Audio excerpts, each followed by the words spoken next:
vamos então aqui já nos posicionarmos para darmos início ao terceiro bloco e a terceira etapa da audiência pública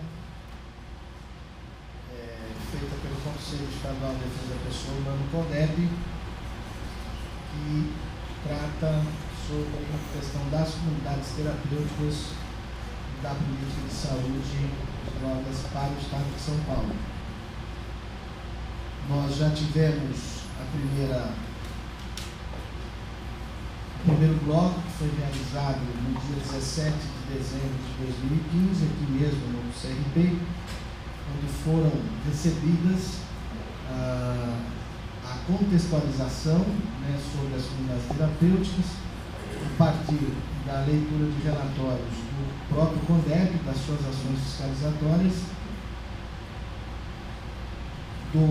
também relatórios de ações fiscalizatórias do Conselho Regional de Psicologia de São Paulo, CRP, e também do relatório da Defensoria Pública, onde os três relatórios apontavam para as comunidades terapêuticas visitadas e fiscalizadas muitas e inúmeras irregularidades que apontavam para a violação de direitos, sobretudo daquelas pessoas que lá estavam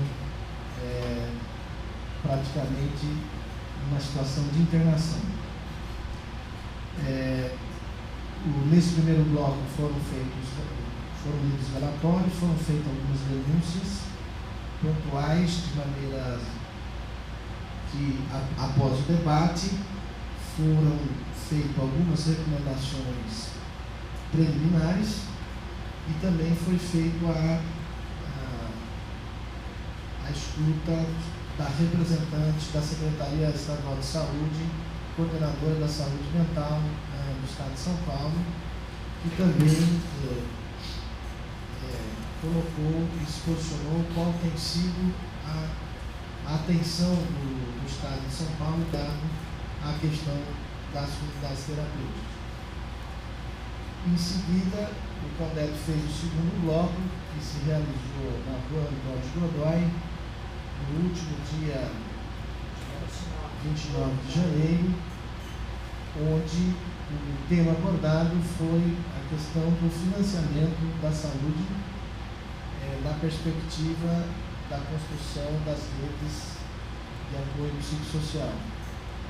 E foram ouvidos alguns estudos por parte da Associação Paulista de Saúde Pública e também pelo Conselho,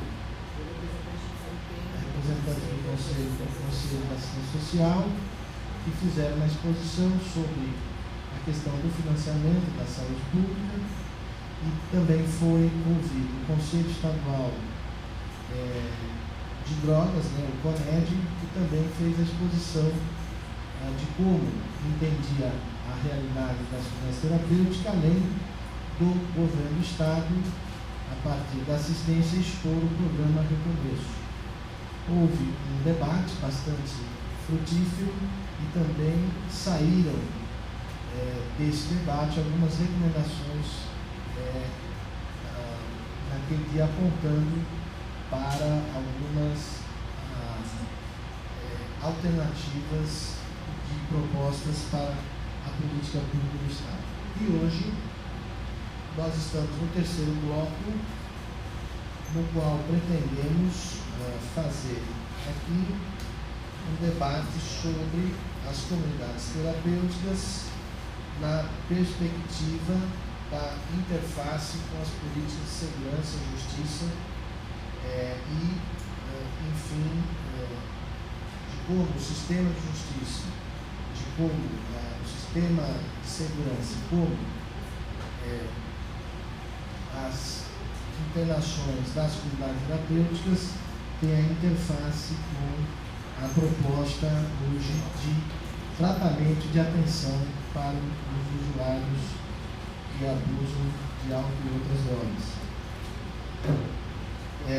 Nós organizamos um primeiro bloco né, em que nós pretendemos abordar a questão das internações como medida de encarceramento, de extermínio e falência da política de guerras às drogas. E para isso nós contamos com o Aristeu Bertelli, representante técnico da Defensoria Pública do Estado de São Paulo, mas que também é um dos coordenadores da área de direitos humanos aqui do CRP. Para debater com o Aristeu, nós convidamos o nosso valoroso companheiro do Movimento da Infância e da Juventude, membro do SEDEC Interlagos e também conselheiro do CONANDA, Djalma Costa. Depois nós teremos uma mesa debatedora. Nós estamos aguardando ainda o juiz Samuel Carazin, que faz suas ações no CAPROD, que me parece que ele não foi, ele recebeu o convite, tudo foi conversado, então ele por telefone, nós estamos então aguardando a presença. Para fazer também o debate, convidamos o doutor Arthur Pinto Filho, né, membro do Ministério Público. Além de termos convidado também a Defensoria Pública do Grupo dos Direitos Humanos, que eu ainda não estou identificando se chegou ali. Mas chegou o Matias. Matias está aqui. E convidamos também a Secretaria de Segurança Pública do Estado de São Paulo, que não confirmou a presença de nenhum representante até o momento, designando uma pessoa a tempo. Não sei se tem alguém representando a Secretaria.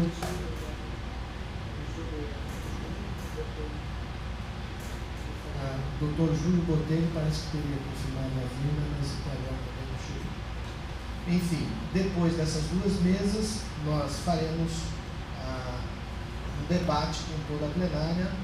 Nós juntaremos as mesas para que depois a plenária possa fazer as suas intervenções, prevendo o encerramento para entre 17h30 e 18h.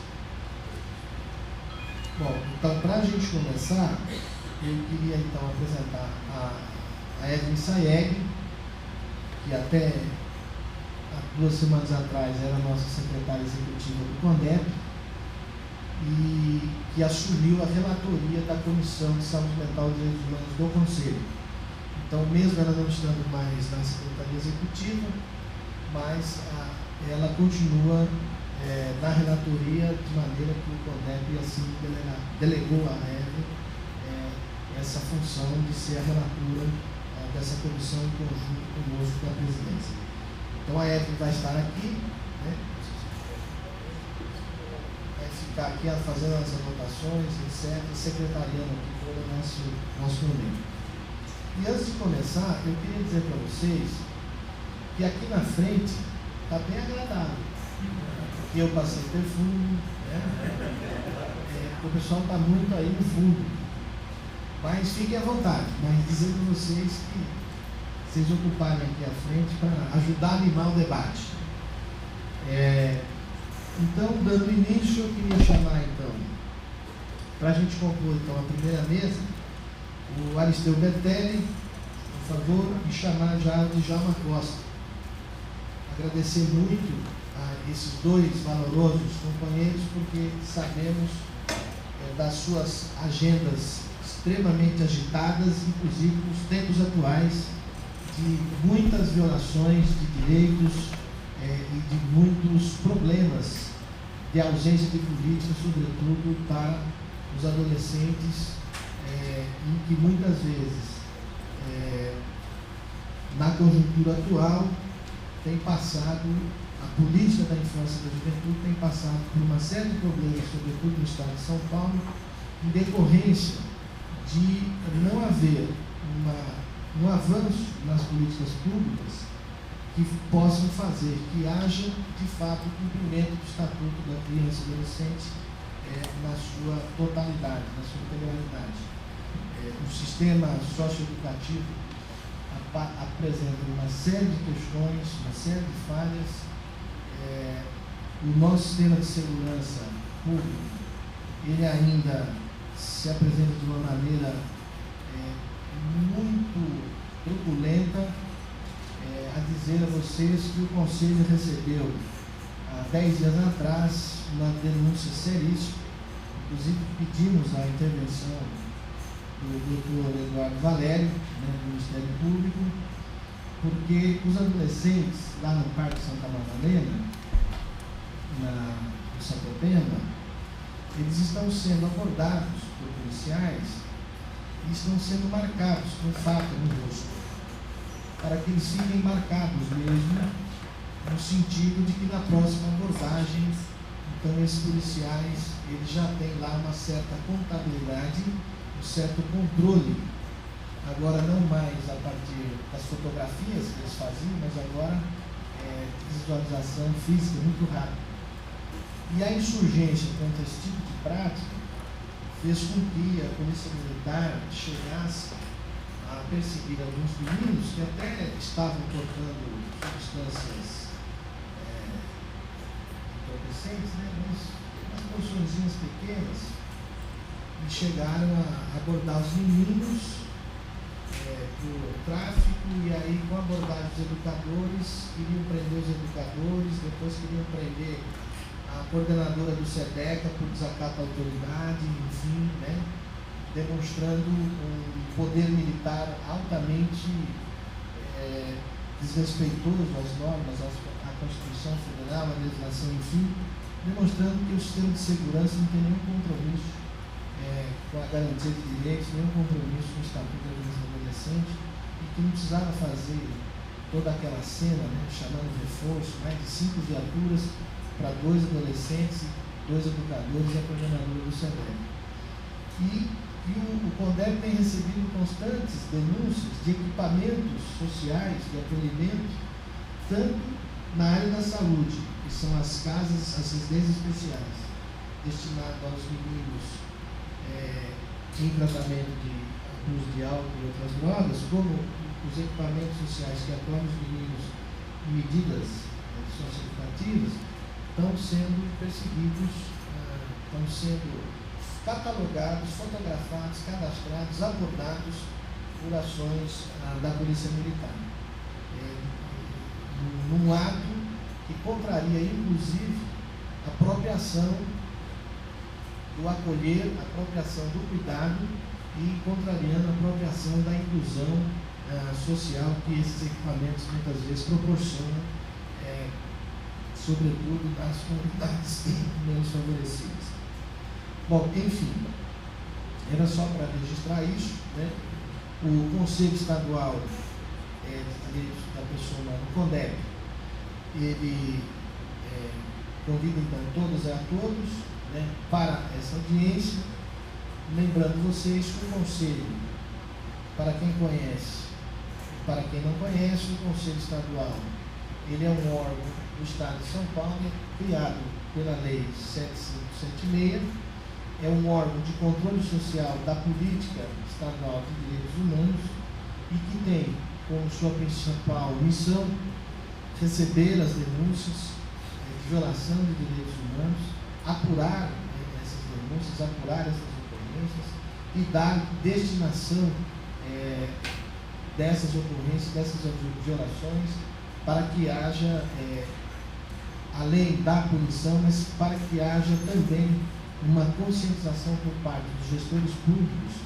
para que os direitos humanos sejam incluídos como elemento central de suas políticas, o que faz, então, do Conselho também um órgão que pode promover o monitoramento da política, das políticas públicas e também promover as suas recomendações no sentido de fazer com que as políticas públicas se ajustem de acordo com aquilo que o CONDEP tem recebido, debatido, estudado, e que assim, quizás, o governo do Estado ele possa, enfim, encampar essas recomendações a partir dos debates, dos diálogos, e que sejam implementadas nas suas políticas.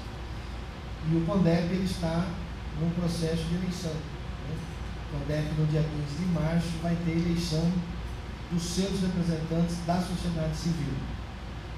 O edital já está publicado dia 15 de março, tem a eleição e as entidades, as pessoas que pretendem se candidatar a uma das vagas de representantes, têm um prazo até o dia 1º de março para, em seguir todos os requisitos previstos no edital, participarem, inclusive, como candidatos à vaga de conselheiros. Então, convido a todos e a todas que participem ou como candidatos ou como eleitores do Conselho, porque o Conselho, a força do Conselho é de fato a participação das entidades, dos movimentos sociais e a participação de todos, o que o torna, enfim, um Conselho com mais força. Quanto mais força, mais amplitude de ação tiver o Conselho, mais nós poderemos influenciar nas políticas de direitos humanos no Estado de São Paulo. Então, feita essa introdução, eu então não sei quem começa primeiro, os dois. O tema está claro para vocês? Estamos dois com um tema muito claro, para iniciarmos o debate. Eu então passo a palavra para o Aristeu e depois para o Djalma, para que eles façam uma exposição de 15, no máximo 20 minutos, para que depois a gente siga para a segunda vez.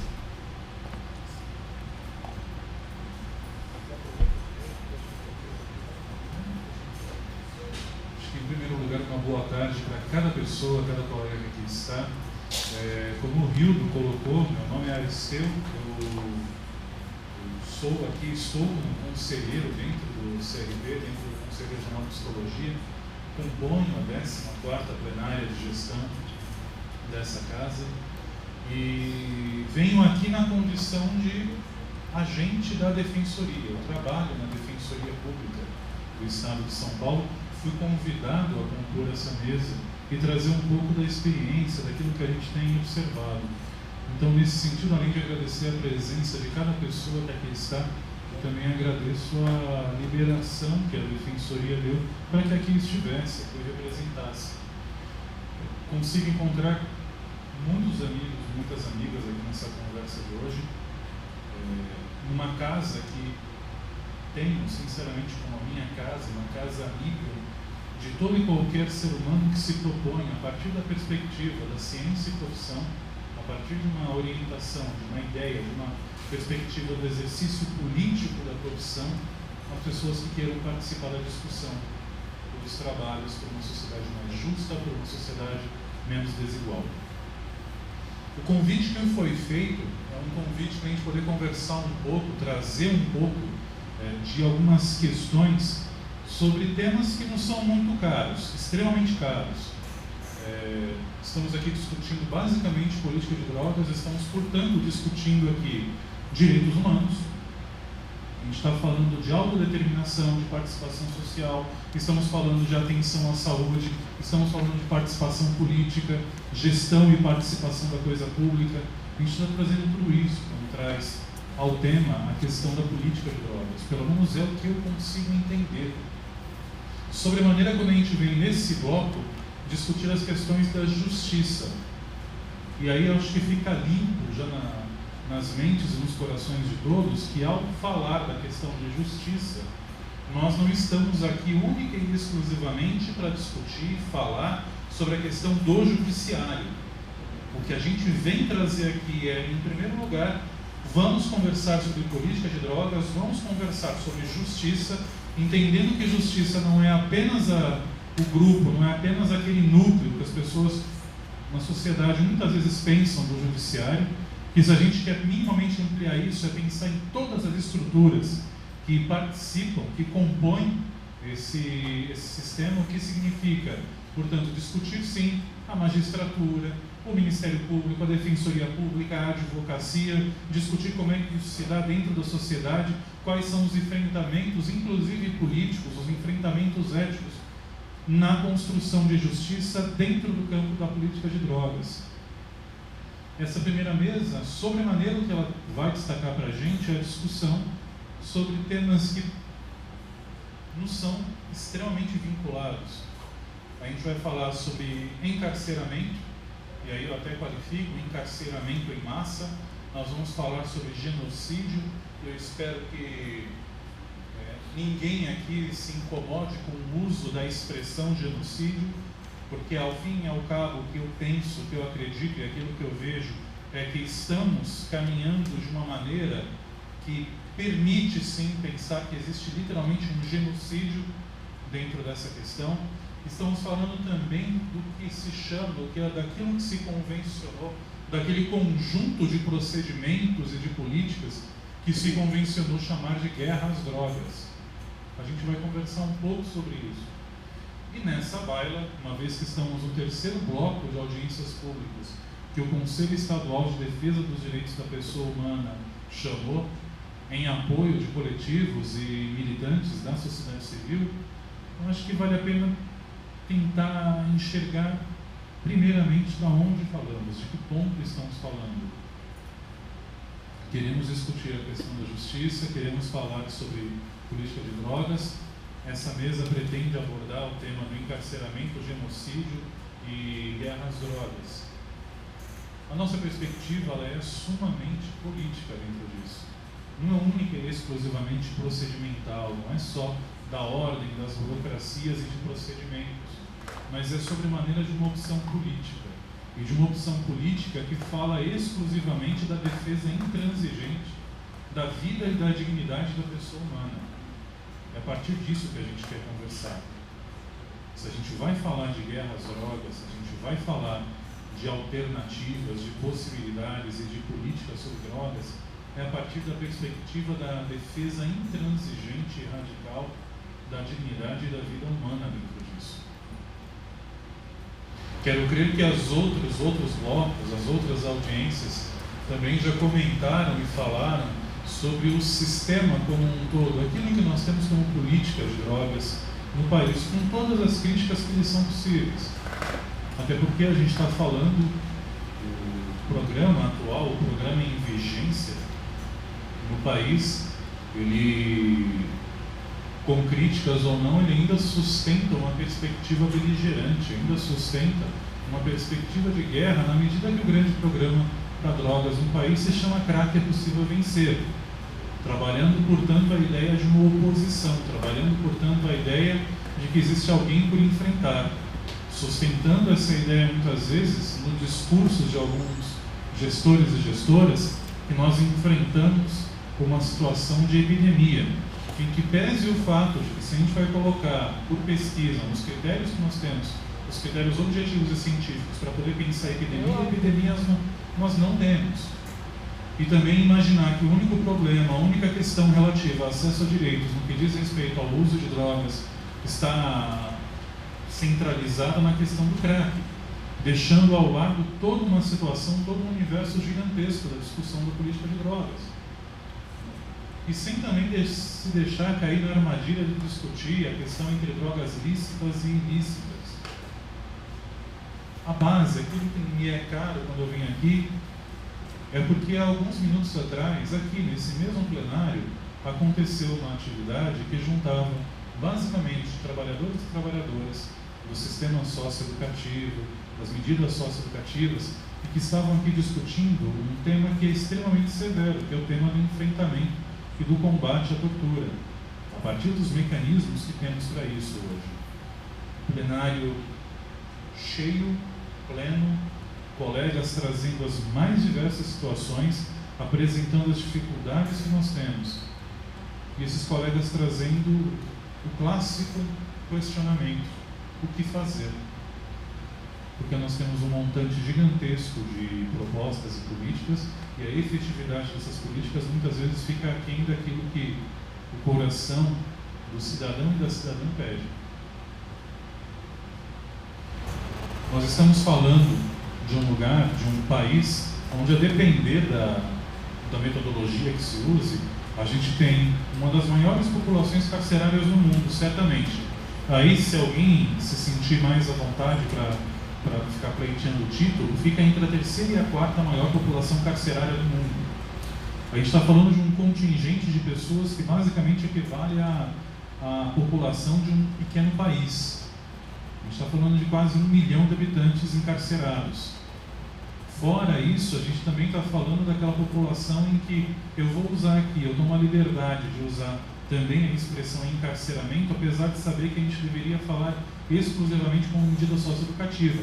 Mas a gente também tem uma série de adolescentes encarcerados, sob a tutela do Estado, sob o poder do Estado, em cumprimento de medida socioeducativa de restrição de liberdade. Fora aqueles adolescentes em que, por vício da política, como você tem a grande política de encarceramento, a grande política prisional, quando você traz isso para o socioeducativo, existe um vício de palavras, em que palavras e procedimentos, e assim como você pensa a progressão de regime dentro do sistema prisional, dentro das políticas carcerárias, muitas vezes eu pego colegas que falam também literalmente em progressão de regime dentro de medida socioeducativa. E que esse vício de palavras, sinceramente, não é à toa. Até porque se a gente for pegar, vamos pegar claramente e objetivamente qual que é o perfil das nossas populações, a população que está encarcerada e a população que está cumprindo medida socioeducativa de restrição de liberdade, tenho certeza que, salvo alguns pontos como de idade, a diferença não é tanto. Até porque basicamente é uma população literalmente com a mesma identificação, com a mesma identificação socioeconômica. Literalmente a nossa população jovem, a nossa população periférica, a nossa população negra, a nossa população que teve pouquíssimo acesso à escolarização. É essa população que está ocupando boa parte do sistema socioeducativo e do sistema prisional. Essa população que é a mão de obra mais do que nunca barata para poder servir a um sistema de distribuição de tráfico de drogas. Tráfico de drogas que, ao fim e ao cabo, também só existe porque, em alguma medida, o Estado optou, em algum momento, por trabalhar uma política exclusivamente de guerra e de enfrentamento. Selecionei um X número de substâncias que serão trabalhadas como ilícitas e, em cima disso, substâncias que não vão fazer parte do mercado oficial, mas fazem parte do mercado oficioso, que movimentam uma quantidade gigantesca, um montante gigantesco de dinheiro, são capazes de mobilizar agentes políticos e sociais e que vão encarcerando a nossa população. Essa população jovem é levada ao tráfico. O tráfico é uma empresa, se a gente pode usar esse nome, que tem uma altíssima rotatividade de seus funcionários, usando assim essa expressão, e é uma empresa em que você literalmente não tem um plano de carreira muito grande ou severo, muito largo, até porque boa parte de seus funcionários acabam literalmente sendo encarcerados quando não mortos. Eu fico muito preocupado, sinceramente, quando a gente vai trazer tudo isso à discussão, até porque tudo aquilo que a gente consegue aqui nada mais é do que arranhar um pouco do que deveria ser discutido. Discutir acesso à justiça dentro da questão de política de drogas, no cenário em que nós temos, um cenário onde você tem um recrudescimento da legislação, uma ideia de punitivismo cada vez mais exacerbada, um extremismo de opiniões que vão literalmente partindo cada vez mais para a violência, a ideia de exclusão social cada vez mais asseverada, a ideia de que você precisa única e exclusivamente trabalhar com a população em situação de vulnerabilidade social sob o tacão, sob o cunho, sob a força e o peso da lei. E de uma lei que muitas vezes não observa aquilo que é o mínimo necessário à subsistência humana. Uma lei que sabemos muito bem que privilegia e que é seletiva. Um sistema punitivista que é extremamente seletivo. Seleciona os grupos que serão perseguidos. Seleciona a classe social, a cor de pele de quem será perseguido. E dentro disso tudo, tentar conversar sobre política de drogas. Dentro disso tudo, tentar falar claramente e evidentemente. Não adianta continuar o que nós temos. Não adianta. As cadeias seguem cada vez mais infladas e talvez isso seja exatamente aquilo que o sistema deseja. Porque aí você cria exatamente a justificativa para você criar cada vez mais cadeias. Privatizar cada vez mais esse sistema. Fazer com que alguns grupos sejam cada vez mais enriquecidos a partir do sangue, miséria e suor da população. Você tem um maior encarceramento. Esse encarceramento não tem redundado em diminuição de taxas de violência, não tem redundado e se existe inclusive uma diminuição em alguma taxa de violência, alguns institutos de pesquisa estão inclusive apontando que tem muito menos a ver com a política pública de segurança e muito mais a ver com a decisão administrativa e gerencial do PCC. Então é isso que a gente verifica, é isso que a gente tem constatado. Dentro do sistema de saúde, me preocupa muito quando a gente acaba, literalmente, escamoteando aquilo que deveria ser a rede substitutiva, a RAPS, a rede de atenção psicossocial, e começa a investir num esquema de privatização talvez sutil. Se em grande parte do sistema de saúde você verifica o ingresso das organizações sociais, o que a gente verifica dentro do específico da política de drogas é a ideia de você aceitar, literalmente pela porta dos fundos da política pública, a inserção de comunidades terapêuticas. E que aí, sendo extremamente sincero, pouco evolui em relação a qualquer hospital psiquiátrico. Pouco ou quase nada. Até porque os regramentos não são tão suficientemente fortes, ou até mesmo com alguma força de controle tão severa, que literalmente ainda hoje você é capaz de, no final de semana, aluga um sítio, compra meia dúzia de biliches e coloca dentro desse espaço, você consegue, e se inserindo dentro do sistema onde as famílias procuram atendimento, você consegue trazer rapidamente pessoas para serem internadas, cobrando de uma taxa módica e simbólica a alguns milhares de reais. O que você vai ter é um sistema que, enfim, não se traduz também no atendimento público de saúde. E da maneira como entrou dentro da política pública para a política de drogas, a própria ideia de comunidade terapêutica não se propõe também a isso. Conseguiu se livrar disso, sendo na verdade apenas um espaço que se propõe à convivência, mas que vende literalmente a ideia de uma cura. Como se a gente tivesse realmente que ainda trabalhar a ideia de cura.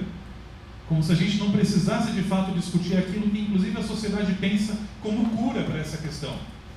Como se a gente não precisasse discutir em sociedade aquilo que nós entendemos como o uso de substâncias psicoativas dentro da história desse ser humano. E discutir como que isso pode se tornar problemático. E tornando-se problemático, como que as políticas públicas de fato podem atender. No entanto, o que a gente montou, como em outras situações da história, foi uma dobradinha, literalmente, do sistema de justiça com parte daquilo que há de pior dentro das ciências da saúde, que pensam ainda e trabalham sob o tacão do manicomialismo e do asilamento, e você acaba criando essa dobradinha de ação em que você vai transformando parte da população como gado a alimentar o mercado do manicomialismo. É isso que nós temos. O encarceramento em massa, onde basicamente 70% da população encarcerada é uma população jovem, portanto, estamos encarcerando justamente aquela população que poderia fazer a política e a economia desse país crescer. Nós estamos deixando essa população encarcerada. Nós estamos também prendendo, dentro de medidas socioeducativas de restrição de liberdade, uma população cada vez mais jovem, e onde você tem as masmorras que nós muito bem sabemos, onde cada vez mais você vê o próprio Estado pedindo para que se aumente a possibilidade de superlotação, porque já não se fala mais da possibilidade de superlotar, mas sim de quanto superlotar o sistema socioeducativo. E eu fico sinceramente angustiado, a expressão exata é essa, eu fico angustiado com quantas coisas nós deveríamos discutir aqui, e sinceramente nesses 15, 20 minutos a gente mal consegue arranhar. Discutir política de drogas é discutir acesso à justiça. Discutir política de drogas é discutir direitos humanos, é discutir direito à saúde, autonomia, participação social. Infelizmente, o que nós temos por enfrentar é um encarceramento galopante, o extermínio de populações, o extermínio, por óbvio, seletivo da população. E que nós temos também é de uma precarização dos sistemas públicos de saúde e de assistência à população que está em situação de uso problemático de substância psicoativa. Infelizmente, o nosso cenário político, o nosso cenário social também não parece suficientemente confortável, porque nós enfrentamos um aumento na escalada do punitivismo, um aumento pelos pedidos de um tratamento asilar, de um tratamento medicalizado. Com tudo isso, a baila por discutir, eu fico realmente angustiado com o que essa plenária vai conseguir sair. Mas eu entendo que essa fala, por favor, não tem qualquer intenção de ser fala conclusiva, mas que a gente possa, a partir disso, começar a conversar e discutir. E, quem sabe, propor de fato ações, estratégias para melhorar, para dirimir o que há de mais severo nessa situação. Eu agradeço uma vez mais a cada um e que a gente possa dar sequência aos trabalhos aqui. Muito obrigado, Aristeu. Antes de passar a palavra para o Djalma, eu fui aqui um condutor mal educado, inclusive, né, porque não agradeci aqui ao CRP pela utilização, né, e agradecer eles pela, mais uma vez, ceder aqui o espaço para que a gente possa realizar essa audiência pública. E também, se de convidar aqui para a mesa, uma das instituições que tem sido parceira desde o início da organização dessa audiência pública, que é a Defensoria Pública. Eu queria convidar o doutor Matias, que essa aqui é a mesa com a gente, para ajudar, inclusive, a coordenar a nossa etapa de hoje. Por favor, doutor Matias. Deixa eu fazer uma sugestão, que hoje o professor doutorado do Raul está aqui. Ele se estruturou hoje. Não, porque como eu vi o Raul mesmo ali, eu queria instituir ele no debate mesmo, como debatedor, se ele não se incomodasse. Se você viesse também com um dos organizadores, o doutor Raul, pode ser, doutor Raul? O senhor viesse com o debate na outra mesa, pode ser? Muito bem. O Matias sempre tem ajudado muito na organização, não só a Defensoria Pública, mas o próprio CRP, né? O Sindicato dos Psicólogos, enfim, outros, a Frente Estadual, Mundial, que sempre tem o nosso companheiro do CRP, que também sempre tem ajudado muito, né? A gente sempre agradece. Então agora eu vou, feito aqui uma correção aqui, eu vou passar então a palavra para o Djalma.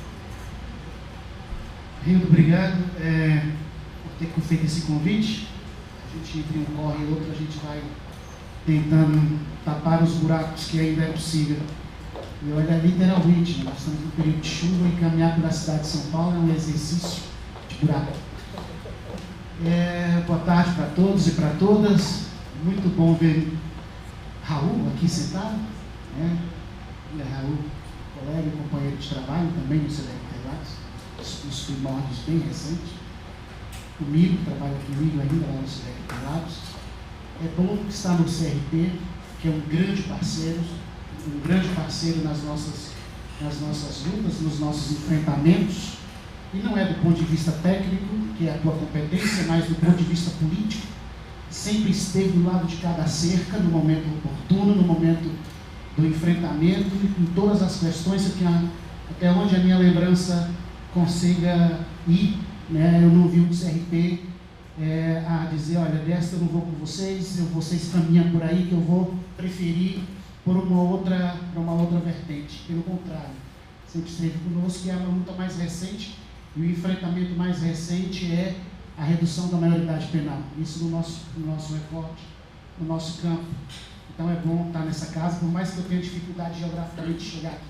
É bem complicado, né? Bom, eu vou dialogar com vocês a partir do lugar que eu tenho, né? E na proposta que o CONDEP me fez, de fato, eu não tenho uma outra viela para percorrer, senão a partir daquela que no momento eu ocupo. E eu acho que já é uma reflexão, na minha avaliação, sem ter nenhuma pretensão, é uma avaliação justa, porque o debate proposto nesta mesa de hoje é um debate recorrente na própria sociedade, na própria comunidade.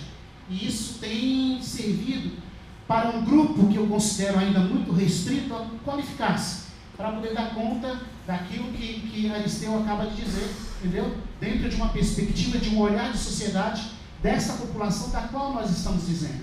E uma pergunta, toda vez que eu ouço alguma coisa no sentido de saúde mental, ou no sentido que agora nós estamos enfrentando, que não é novo, também é velho quanto andar para frente, das comunidades terapêuticas, Entendeu? Eu sempre me pergunto, isso tem rebatimento na sociedade?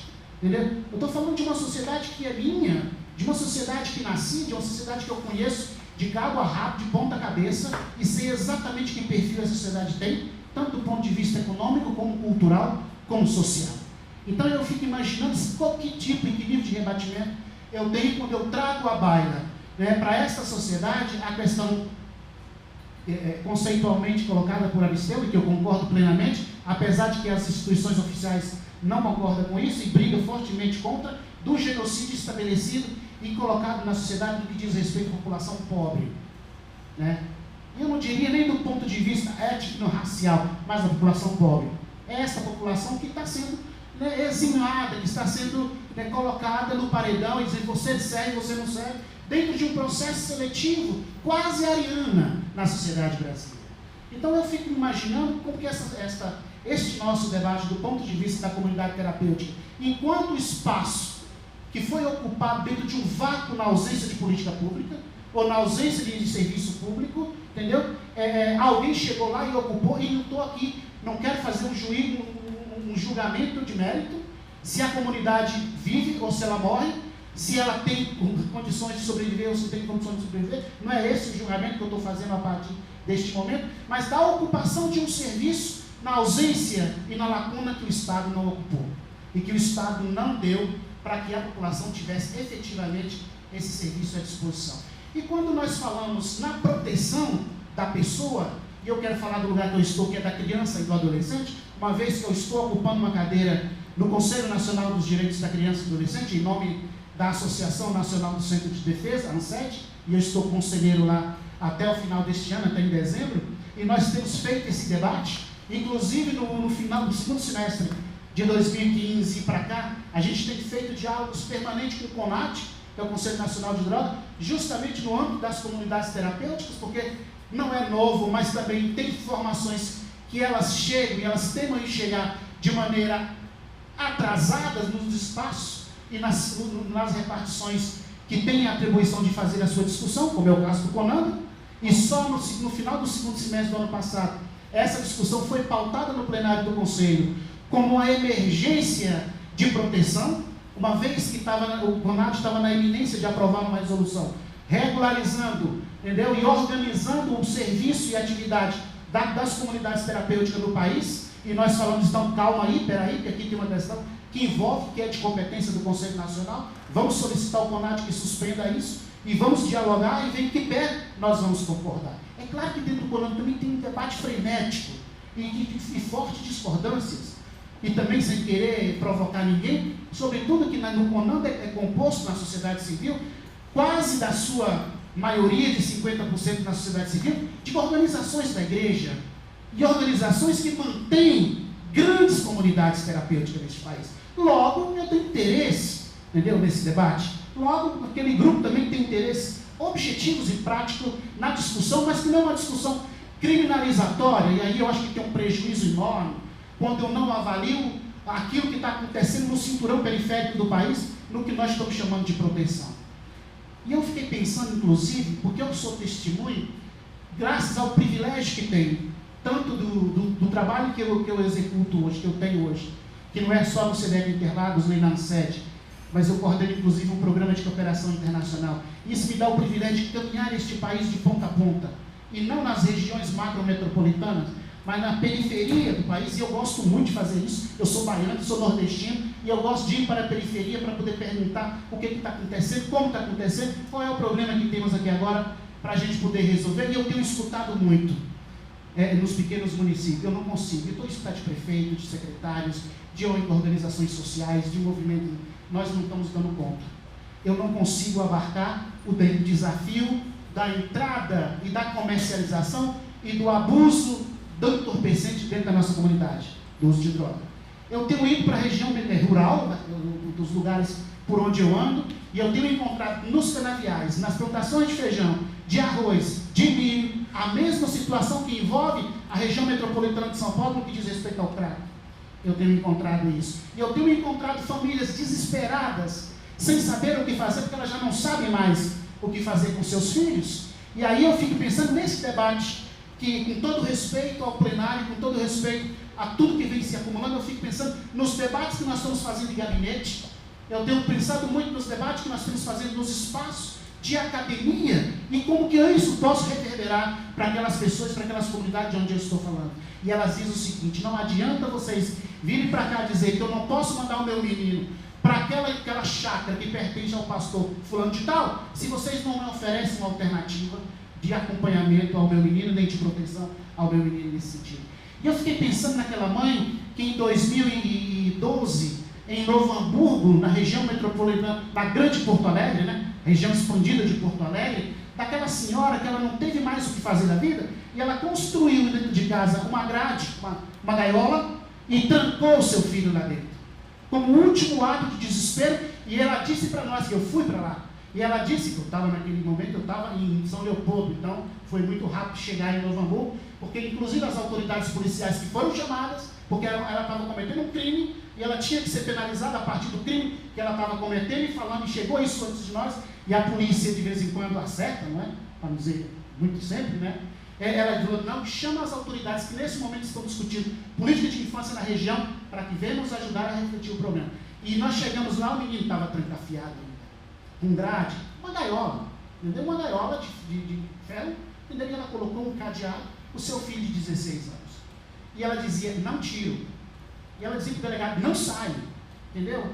E ela dizia para o policial, não sai. E o policial, então, temos que conduzir a delegacia. Calma, policial, não vai conduzir a delegacia, porque aqui, antes de ser um crime, né, tipificado no Código Penal, é um crime tipificado no Código Civil, tipificado no CIE, na Lei de Responsabilidade Social e numa série de outras questões que não garantiu àquela família, entendeu, as melhores condições para que ela pudesse cuidar do seu filho. Claro que depois de muito diálogo, de muita intervenção, não tinha como a gente impedir a penalização do ponto de vista da responsabilização da mãe, porque ela cometeu um crime de cárcere privado, essa coisa toda, entendeu? Mas entender o que estava acontecendo ali, tirar aquele menino de dentro daquela grade e dar a ele o tratamento necessário. E aí a grande discussão, qual é o tratamento necessário naquela hora? Para onde eu levo aquele menino de 16 anos? Eu levo para o CAPS? Que vou receber um atendimento? Que vou receber um atendimento psicossocial, pedagógico, político, terapêutico, etc. Mas que daqui a pouco, às 17 horas, a mãe tem que voltar para levá-lo para casa. Entendeu? Ou eu dou a ele um tratamento medicamentoso, que no momento, do ponto de vista da saúde mental, nós estamos fazendo o maior enfrentamento neste país, para dizer que não é essa a política que nós queremos neste país. Como fico diante de uma dualidade tão grande, entendeu? Para dar conta do que eu estou querendo colocar. Neste momento, e eu estou acompanhando isso, mas estou em São Paulo hoje, a SDH e o Conando queriam me mandar para Fortaleza ontem, por um triste erro. Eu não vinha para cá, porque quando estava comprando a minha passagem, eu resolvi abrir minha agenda. Quando eu vi lá, o debate no CRB em São Paulo, eu falei, para, senão o pessoal vai me matar. Então, nós estamos acompanhando lá o sistema socioeducativo do Ceará, que neste momento é o pior do país. Vocês estavam dizendo que hoje de manhã estava debatendo a questão socioeducativa aqui. Neste momento é o pior do país. Em 40 dias já houve 45 rebeliões em 4 unidades de internação na região metropolitana de Fortaleza. E ontem o Conanda foi para lá, entendeu?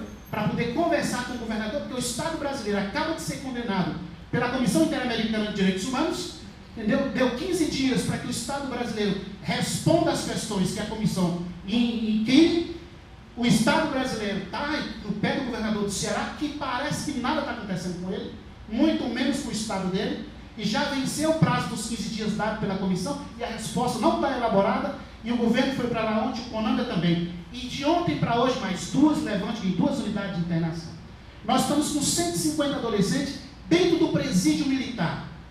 E que na última rebelião, dentro do presídio militar, foram dezenas de adolescentes machucados. Porque fazer uma rebelião em uma unidade comum já é um desafio, imagine fazer dentro do presídio militar. Entendeu? E neste momento está acontecendo uma última reunião do dia, das últimas 24 horas, onde nós temos 2 trabalhadores reféns, entendeu? Um machucado já no hospital, 2 adolescentes também no hospital e um já dentro da unidade com os trabalhadores em refém.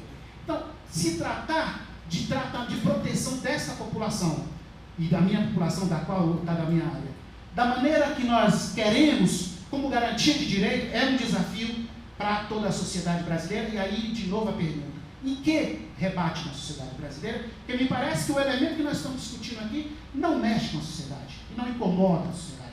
Pelo contrário, é algo necessário, dentro de uma perspectiva também terapêutica, que esses adolescentes, esses meninos, ou a população carcerária, passem por isso porque eles cometeram mal maior à própria sociedade. Me parece que há uma troca punitiva e que ela virou cultural na sociedade, então está bom assim. Tanto é que não se repercute quando se mata num confronto policial, a não ser se matar um branco de classe média.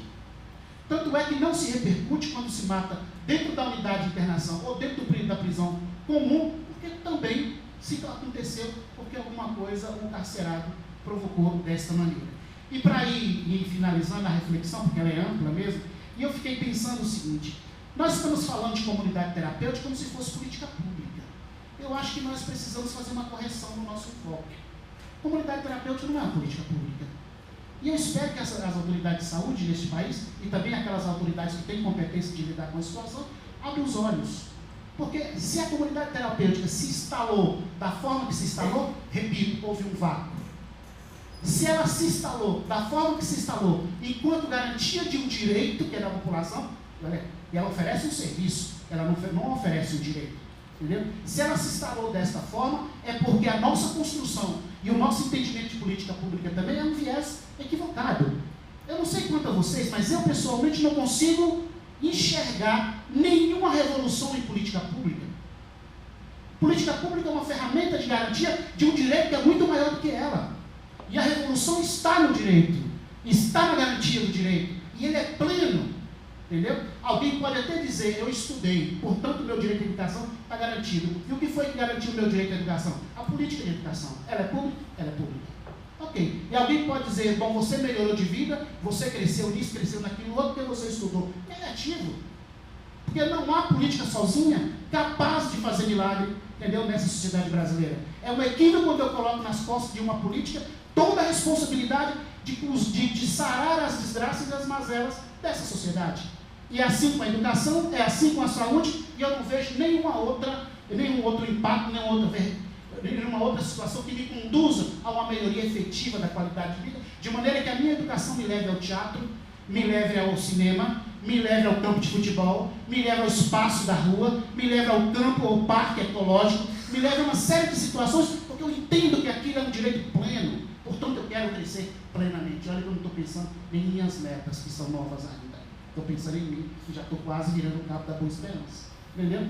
Nesse sentido, gente, eu penso o seguinte: é preciso fiscalizar, sim, as comunidades terapêuticas, é preciso dar limitações a isso, é preciso intervir com a política mais eficaz nesse sentido, mas é também preciso pensar o seguinte: o que eu vou fazer do ponto de vista do encarceramento e do ponto de vista da produção de saúde mental que acontece dentro das unidades de internação ou dentro das unidades carcerárias de prisionais que este país tem, e qual é a política capaz e eficaz de dar conta disso.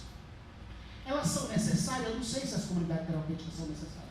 Neste momento, do ponto de vista da garantia de direito, elas não são necessárias. Entendeu? É a minha percepção. Não é, elas não são. E me desculpe quem acompanha as comunidades terapêuticas, eu digo o seguinte: porque eu tenho gente muito próxima a mim que foi obrigada a recorrer à comunidade terapêutica para dar conta da sua demanda e não conseguiu dar conta da sua demanda. E eu vejo na periferia da cidade de São Paulo, para não dizer longe de nós, a quantidade delas que existem e nós não conseguimos dar conta. Eu vejo que atuem no desespero, desgraçadamente, das famílias que não sabem mais a quem recorrer. E é claro, eu tenho um serviço aqui, você me dá um salário mínimo. Entendeu? É terapêutico? É, mas é um terapêutico psicorreligioso. Entendeu? Então, é só isso que nós temos por hoje. Eu mesmo já recorri fazendas terapêuticas por aí, porque lá no CEDEP internado a gente não teve mais o que fazer.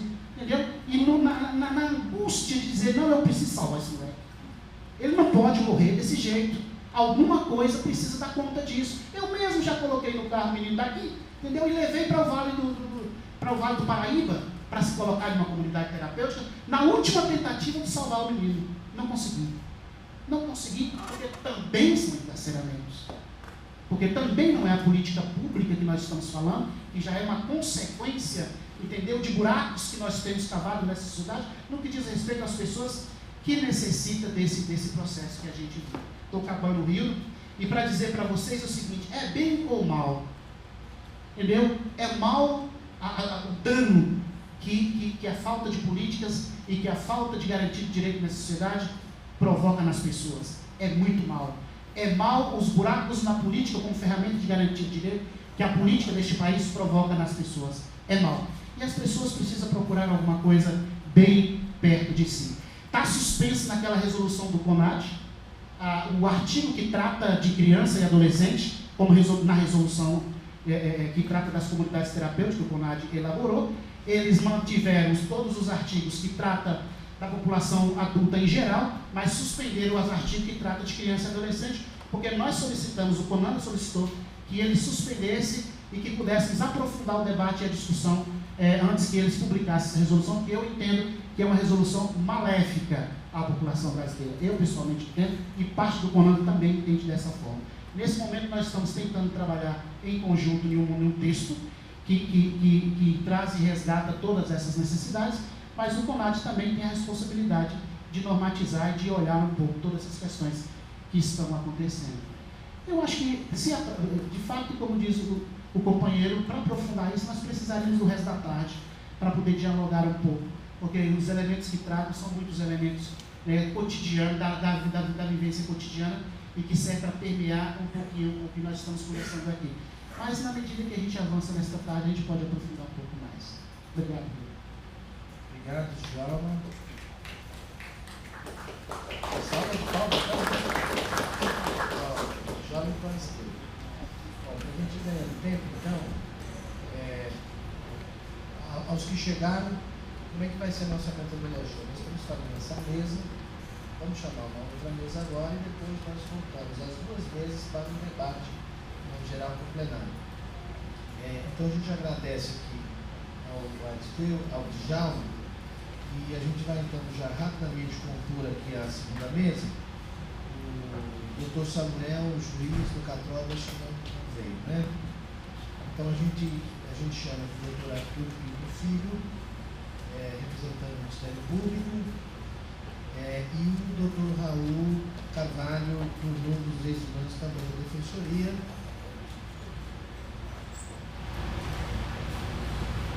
E os representantes da Secretaria de Segurança também ainda não chegou. Da assistência do governo do Estado. Então eu peço aos senhores que tomem aqui assento, lembrando que eu recebi aqui o Zap, um pouco na linha do que perguntava o Djalma, né? Uma pessoa aqui que está acompanhando, não sei por onde, se está aqui, ou se passou aqui e foi embora, ou se acompanha, vocês estão transmitindo isso pela internet? Então é alguém que resolveu me provocar aqui dizendo que participa desse debate e que debate, nada acontece.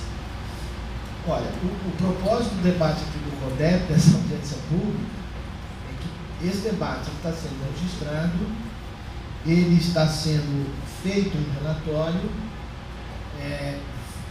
nós vamos debater aqui no segundo momento as possibilidades de esse grupo sugerir aqui no plenário algumas recomendações, e esse relatório depois ele é publicado e ele é encaminhado para o governador do Estado, o Dr. Geraldo Alckmin. Então esse é o fruto também aqui do nosso debate. Então, ele não só vai ser encaminhado ao governador, como ele vai ser encaminhado a todos os gestores dos poderes constituídos. A Comissão de Direitos Humanos da Assembleia, ao Presidente da Assembleia, ao Tribunal de Justiça, ao Procurador-Geral de Justiça, todos os autores, secretários da Saúde, todas as autoridades estaduais. Tá? Então, apesar de ser um debate recorrente, como aqui falou a pessoa do WhatsApp, nós temos aqui um objetivo e um propósito bastante certeiro com toda essa discussão que nós estamos fazendo. Pois então, passando aqui então rapidamente para a segunda mesa, nós queríamos contar com o Dr. Samuel Carazin, né, que atua no CATROD, infelizmente por algum motivo não pôde estar, e também o Dr. Júlio Botelho, representante da Secretaria de Segurança Pública, deve ter tido algum problema também de última hora. Uma pena. Então, de maneira que nós vamos fazer então aqui esse debate com os dois representantes, né, aqui na mesa, e fim a exposição deles em 15 minutos, nós chamamos aqui o Aristides, chama de novo, e depois vamos ser franqueadas as palavras para as intervenções aqui das entidades da plenária. E eu começo com